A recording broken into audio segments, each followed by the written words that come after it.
Diva, fashionista, model, entrepreneur. Sonja Pollonais is no stranger to Trinidad and Tobago's fashion industry. She was crowned Miss Plus Size Caribbean Universe in 2012 and since then has been working assiduously to inspire and empower full-figured women across the region. Sonja is also the owner of Closet Red, a boutique which offers fashionable clothing and image consultancy to plus-sized women here in Trinidad and Tobago. Sonja, thanks for agreeing to speak with us. You're welcome. I want you to start by telling me a little bit about your initial foray into the world of fashion and modeling. How did that start? I've been modeling about 5 years now. It started off, I was a part of a group and they were promoting plus size women. And I joined the group because obviously I'm plus size and very much interested in being part of a community. So I joined the group about 5 years ago and they hosted their first fashion show. I was terribly nervous to be cast to be part of the fashion show, to model. I was so nervous. But I had some friends who convinced me to do it, and I decided to go ahead, and it's been an amazing ride since then. Since that one initial event, I have just been able to do so much more, participating in events that are not just plus size only, but a mix of plus and regular models, fashion shows in San Fernando, in Port of Spain. So I've been able to do a lot of fashion shows in Trinidad and Tobago in terms of my modeling career. I've also been able to travel a lot. So I've modeled in Suriname, Barbados, New York, Los Angeles. So I've been able to travel a lot doing plus size modeling. So it started off with one very tiny little show and has really blossomed into a full-on career. And what has your experience been like being a plus size model in the Caribbean?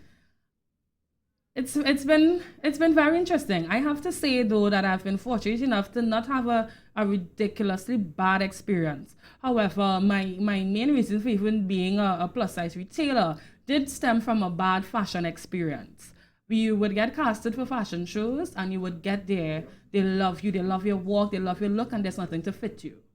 So while selected, there's nothing to actually fit you, so you still don't end up, you're still not walking, you're still not on the runway, you're still not participating in the photo shoot. And after that being done to me a couple of times, I was like, I need to make a difference. I need to do something in the community that a woman as beautiful as she is and a fantastic model as she is, you're getting casted for a show, but you can't participate at the end of the day because there's nothing a designer has to fit you. So that was one of the major struggles I had in terms of plus size fashion in Trinidad and Tobago. I have not had that issue in either any other part of the world, regionally and internationally, but particularly more so because I'm doing more here. I did experience that very early in my career where you'll be selected and there's nothing really for you to wear, and it really is a heartbreaking experience. What are some of the other experiences that you would have had, well, not so positive ones, as a plus size model here in Trinidad and Tobago? That's basically it. So beyond that, it has been a positive experience. Beyond that, when I came into the fashion industry, I came into it at a time where plus size was starting to bloom internationally. So the plus size woman there was a movement internationally about that plus size woman. So I was really lucky enough to enter into the industry at a time where the awareness started to grow. The consciousness of a segment of women that exists beyond size 10 started to arise. People started to see plus size women. So I really came in at a time where there was interest in plus size models and plus size women. So I've been able to do quite a lot because at one point in time I really was the only plus size model who was doing a lot of stuff, because as interest peaked and people knew me, I would just get selected for jobs because I was kind of the only one people knew at a certain point in time. So I must say I didn't have a bad experience in terms of that, because awareness and consciousness started to grow, not just in Trinidad and Tobago, but internationally. But in my inception of being part of the industry, it was hard being plus size and being selected, and they don't like you or not being selected at all. I've had some of the biggest fashion houses in Trinidad select you to do a show or not select you because they're like, darling, we love how you look, but there just is nothing to fit you. I've had a casting director look over at a designer and watch me and say, do you have anything to fit her? And his designer's like, no. and all right, we no longer need your services. So I've had that happen to me. But unfortunately, I guess where people were looking for plus size, I was fortunate enough to benefit that I was the person that they called upon. How did you respond to things like that, being called for a job and then when you get there, basically being told that you're no longer needed? It's heartbreaking. Those sort of experiences kind of tend to break your spirit. They try to break your spirit, and as well as your drive and your interest. So it sometimes feel like you're pushing a big boulder up a hill. So you're trying and trying to perfect your craft, perfect your modeling skills. However, you're getting these oppositions. So it for me at times it was really heartbreaking. And some of the things I would take personal, I thought the problem was me. I thought that the reason why they didn't select me because it was me, because it was too big, because I didn't fit the usual sample size. I thought the issue was me. So in the initial, and I specifically say in the initial, because that experience did not last for too long for me. In the initial onset of me participating within the fashion industry as a plus size model, it was a bit difficult to move over some hurdles. But then as I grew, I understood where I fitted and where I didn't fit. So the areas and the segments of the industry that wasn't for me, I was not concerned about it because it was just not for me. So I don't expect to be selected by certain designers because they just don't do my size of clothes. So there's nothing personal to take about it. There's no hard feelings. And you find where you fit. You find your community, you find your tribe, and I was lucky enough to find and people who find me that need my service and I work well for their brands. So I was pretty lucky. Okay, Closet Red seems to be focused on helping or providing a community where plus size women could feel comfortable to come and shop without being judged. Tell me a little bit about Closet Red and stuff like that. So Closet Red is a plus size boutique. We focus on sizes 12 to 26. We provide outfits for all occasions. I often say for a sports day to a gala. You could find something in Closet Red for any event that you have. Closet Red really started off as a great desire of mine to give plus size women fashionable, fun, and affordable clothing. Through our experience at Closet Red, we found that we are able to give plus size women even more than just clothing. We are able to give you friendship. We're able to give you love. We are able to give you a comfortable environment where you are free to try any piece of clothing and look any way you want to, and we love you and accept you just the way you are. You're not going to experience coming into Closet Red and be like, well, now we're not going to fit you, yeah? The usual shopping experience that plus size women feel in Trinidad and Tobago.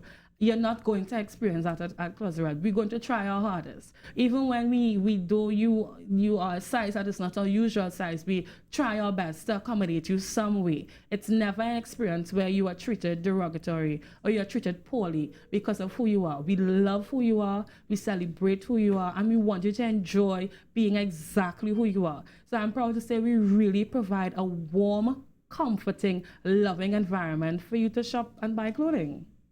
Growing up, were you plagued with feelings of insecurity? And if yes, how did you overcome it? Definitely, as I've been plus size all my life, I can't remember not being plus size or whatever you would term it to be at certain ages. I have been this size all my life, and as I grew up, not fitting in and wanting to look like others and not understanding certain parts of anatomy, and this is just who I am, and I will always be big because it's in my genetics to be big, and not really understanding that. It was really a hard time. I did have a very hard time in secondary school, being teased about your weight and in school by colleagues and classmates, and outside of school by people. The teenage years was a bit rough. I must say I was really blessed to have somebody in my life who really anchored me and changed the picture for me. She really helped me to see that that I am truly beautiful, and what others say cannot determine who I am, and I determine who I am. So I was really lucky to have somebody who really invested in me those positive things. She really poured into me these positive things that helped to change my outlook of self. and help to change how I feel about myself and how I love myself. And through that experience with her, I hope to be that person who can pour into other plus size women to change how they also look at themselves. So yes, I went through a lot of hard times when I was young. I battled self-esteem, battled body image issues, battled confidence, but there really was one person, my aunt. She really stood and fought with me, and she really helped me to see that I am beautiful, that forget what others say, I determine my life and I determine how I feel. And she was really the person who really stepped in and made sure that my purview of myself, my perspective of myself changed. Okay, what was the catalyst that inspired the change from an insecure teenage girl into a fully confident woman? I think eventually it clicked. Eventually, all that she was saying, it clicked. I clicked and I realized that if I were to have a life, the life that I wanted, I need to believe in myself. And whilst I was always very good with academics, I was never a genius, but I would work hard. So I enjoyed school, and I always worked hard towards school, but self-esteem and personal development wasn't one of my strongest things when I was younger. Obviously, you're battling to get to figure out who you are and what you're about. So having to do that experience, I did say I battled a lot when I was younger in terms of that. However, again, I will come back to my aunt. She kept pouring. She kept pouring the love and positivity until it clicked, until it made sense to me. You are the face of plus size women here in Trinidad and Tobago. Do you find that daunting at all? It can be at times. Every day I really put myself out as a representative, as a flag waver, that I stand with you, I stand for you, I stand up for plus size women. So it can be daunting at times because it means that eyes are always on me. If I gain weight, they see it. If I lose weight, they see it. If I change my hair, they see it. If I do anything, it is seen. So sometimes it can be a bit stressful. I do understand the weight of what I carry, but I am also very honored that I have been chosen, and I would say chosen by the community through the love and support that continuously comes in. They really have chosen me to represent them and stand with them and before them. So whilst it can be daunting because it's people choose to be negative before they are positive, I try not to focus on that. That's not where I choose to put my energy. I really choose to put my energy in the woman and the people and the community that stands and supports me, and really continuously keep it about love and positivity, because it's what I stand for and it's what I give. So yes, it comes and goes, but I am more than what others say. I am more than the negative things others may say, and I know that, so I am not very easily affected. Okay, very good. You're a well-known fashionista. Do you ever have off days? Of course. I every other day is an off day. I think maybe once or twice a week you would see me in office with a pair of glasses on, even though I don't wear glasses because I refuse to do makeup that day and I don't want to look nice. I want to just sit in my office and do work. So I always have bad days. However, sometimes I have to force myself. Sometimes I force myself to get up and get at it simply because I know people are looking at me, not for negative, but looking at me because they want to be inspired. So I always force myself to do it because I want somebody to see me somewhere and say, hey, if Sonja could do it, I could do it too. If Sonja could wear this, I could wear it too. If Sonja dressing up, I could do it too. And specifically a plus size woman. And I wanted to see that, and without me saying, I wanted to feel like, hey, this girl doing something. I could do something too. So I always try to show up. I always try to show up. Because I do understand my responsibility to the community. So I always try to show up. But I am but human. So I definitely have my off days where I want to look like a hermit and hide. But I do have it. What has been the highlight of your career so far? Oh gosh, I have a lot of highlights. One of my two big, I'll stick to two. My two biggest highlights would be owning Closet Red. So Closet Red really has been a blessing to myself, to my family. We really, it's one of my best accomplishments would be Closet Red. That's on the side of an entrepreneur. And my personal side or my model side, it will be my international campaign that I just did with Monif C. That was a huge accomplishment because Monif C is like a ridiculously big designer in the US. And if you know anything about the plus size industry in the US, you know Monif C. She is really up there. So to be selected by her to model for her campaign, it was it's really a big deal on the personal and the model side of my life. So I have to say I had two really big peaks in my life so far, both career-wise and personal. Tell me a bit about the Monif C experience. How did that come to be? Well, interestingly enough, I have been aware of Monif's brand ever since I got involved in the plus size industry. So I've known her. And I did reach out to her a while ago to do business, not modeling, not anything of that end, because I do have a store and she's a designer. So I did reach out to her to do some business. And we became associates. And I saw her in an event and she's like, we need to talk business outside of business. Okay. We need to talk about modeling. And I was like, yeah. So with that now, her team emailed me and they said, okay, it literally happened like that though. I got the email asking to shoot with them a Tuesday. It was like a Tuesday, and by the evening the flight was booked. By the following Monday, I was out of the country. It happened that quickly. I was out of the country the Monday, I was back in the country the Friday. It was a quick, it was really quick. But when opportunities like that come, there's absolutely no that could possibly come out your mouth. You want me there, sure. What I need to do to get there. That's how it was in Monif. It wasn't a, well, no, hell no. It was a, you want me there, I am there. So it really was a really fantastic experience. More so modeling with models who are even huge and bigger than I am, who do big campaigns in the US. It was really nice seeing who they are. And you really kind of chalk up your skills to that to see, okay, am I really am I on par to these women? So it was really a good experience to work with such a big production and a big team outside of Trinidad. Okay, any plans to collaborate with them in the future? No plans as yet, but let's not rule out anything. Okay. What do you like most about being an entrepreneur? Freedom. I like my freedom. And being an entrepreneur gives me the opportunity to determine my time. I'm saying this, but it's not true because you work very hard.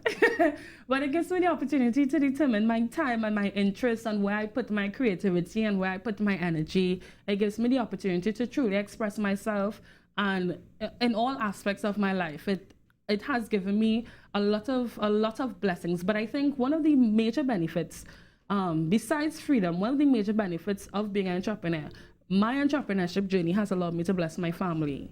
So my family works in my business. My family work for me, they work with me. So I think one of the major benefits is that after my parents having invested so much of their time and their money in me to educate me and bring me to where I am now able to turn around and invest and give back to them. So both of my parents are employed in Closet Red, so that's a great thing. My sister works with me part-time. I have an aunt who works part-time. So I've really, beyond freedom, which is very personal, the biggest blessing, the biggest accomplishment, the greatest thing about being an entrepreneur for me is what I have been able to afford my family.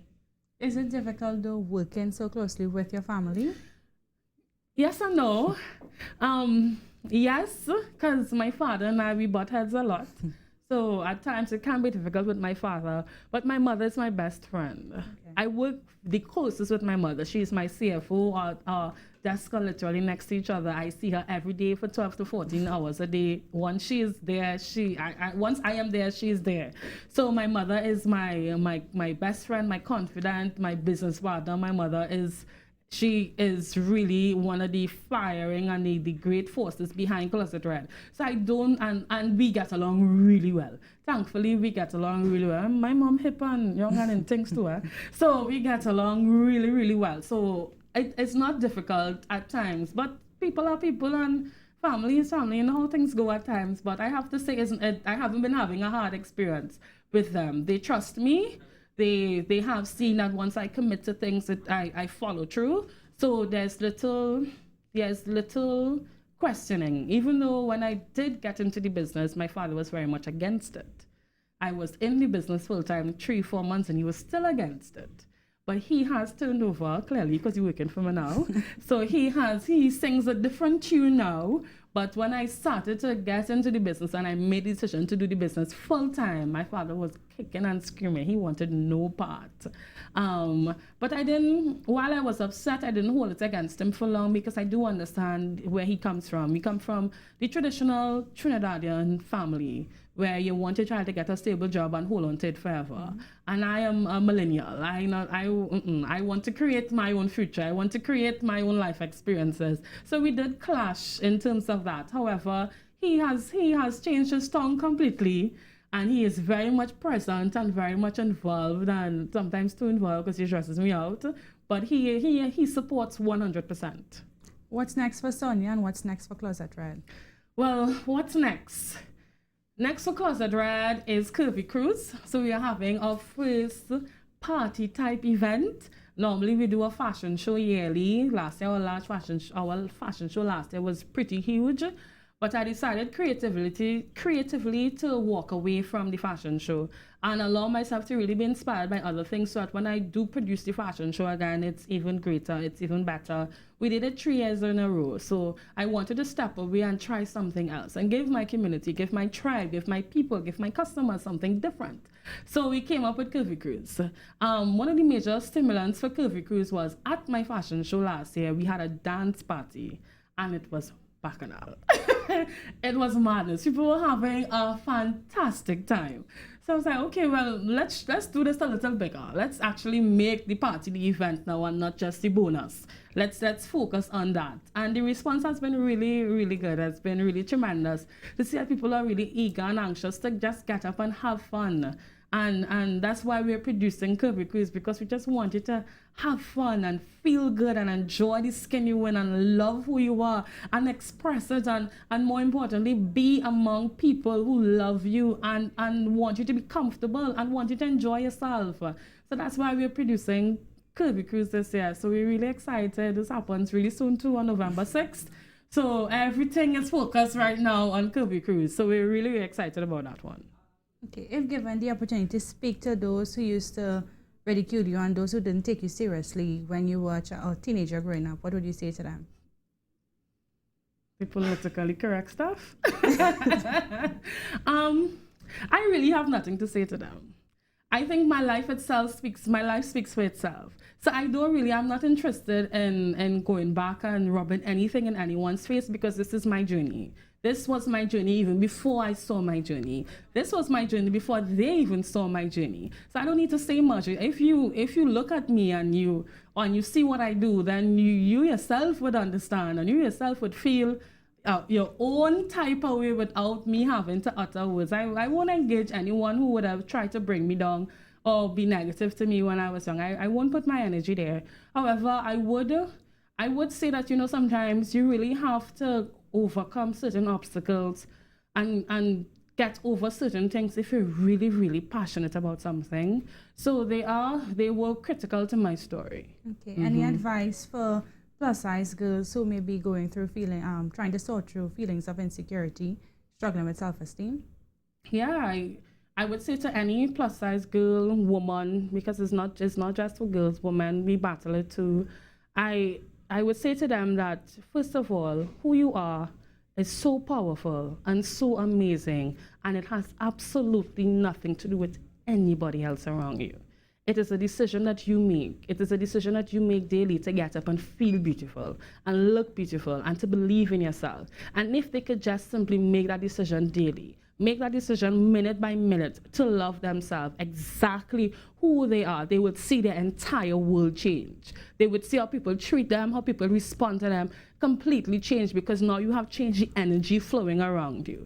Once you have changed that to something being positive and believing in yourself, then they will only follow suit. I'm saying that because it's what I live. I live a life where I choose to be beautiful and confident. I'm not waiting for somebody to tell me that. I'm not waiting for somebody to reinforce that. I already know that. And because it's something that I put out there, people responded. People responded because they see it. I would say particularly to the girls, it will get better. That who you are right now and who are around you right now will not be around you forever. And that the friends and even the family that are speaking negativity into your life will not exist in your life forever. It will get better. Once you change environments and change spaces, you would see that your whole entire life changes, but you have to be an active participant in changing your life to something positive. It's not just gonna happen.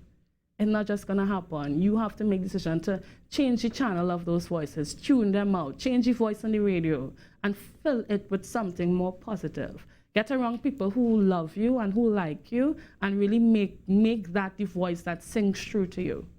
All right, Sonja, thanks so much for coming in, and thanks for sharing your story with us. You're welcome.